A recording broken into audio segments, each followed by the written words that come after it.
दोपहर 1 बजे सूरज जब घरों के अंदर घुसा हुआ हो, घर घर नहीं बल्कि ईंटों वाला भट्टा बना हुआ हो, और वो पंखा जो तुम्हारे कमरे में बावलों की तरह घूम ही जा रहा था, बेशक गर्म हवा ही दे रहा था पर चलो कुछ तो कर रहा था ना। क़यामत तो तब आती है जब वो वापडा वाले बिजली बंद कर देते हैं और तुम्हारा ये चलता हुआ पंखा हो जाता है बंद।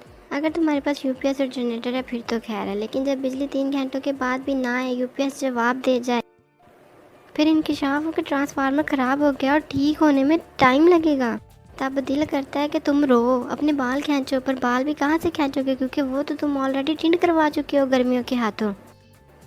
अब ऐसी हालत में ना पूरे का पूरा टब्बर बार बार फ्रिज खोलकर ठंडा पानी पीता रहता है, और जब खाने का टाइम आता है तो बारी बारी फिर सबकी चितरोल होती है, क्योंकि खाने के साथ तो ठंडा पानी रखने के लिए बचा ही नहीं। सारा पानी ये दीदी औलाद डिकार चुकी होती है। और फिर अगर तुम्हारे कमरे में एक से ज़्यादा लोग सोते हैं और कमरे में सिर्फ एक पंखा लगा हुआ है जो कि छत वाला है, तो ये तुम्हें बहुत अच्छे से पता होगा कि तुम्हारे बेड पर सिर्फ एक ऐसा पर्टिकुलर स्पॉट है जहाँ हवा आती है। पूरी रात तुम्हें उसी साइड पे कछुआ बन के सोना पड़ता है। 1 इंच यहाँ वहाँ हुए हवा आना बंद हो जाती है। अगर ये तुम्हारे साथ भी होता है ना, तो अभी के अभी वीडियो लाइक कर दो।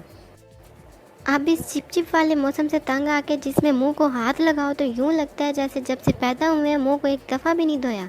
ऐसे पिचक पिचक वाली आवाज़ आती है। ऐसे में घर का कोई बंदा कहता है कि मैं कमरे में एसी लगवा रहा हूँ, पूरे घर वाले वैसे ही ताने दे दे के मार देते हैं। बिल तेरे प्यो ने देना है, काम काज कोई करता नहीं है, गर्मी तेरे से बर्दाश्त नहीं होती है, जहन्नम में क्या करेगा जाके, वहाँ कौन से एसी होते हैं।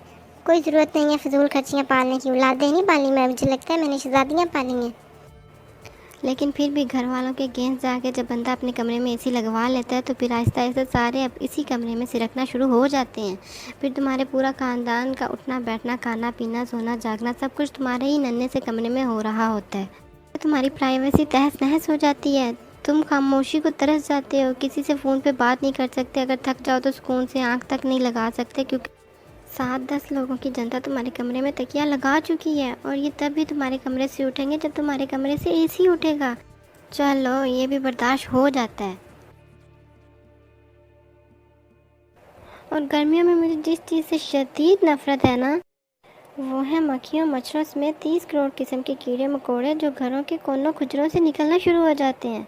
अब मक्खियाँ तुम्हारे मुंह के अंदर घुसने की कोशिश करती रहती हैं और मच्छर तुम्हारे जिस्म के एक्सपोज एरिया के एक एक इंच पर काटना शुरू कर देते हैं।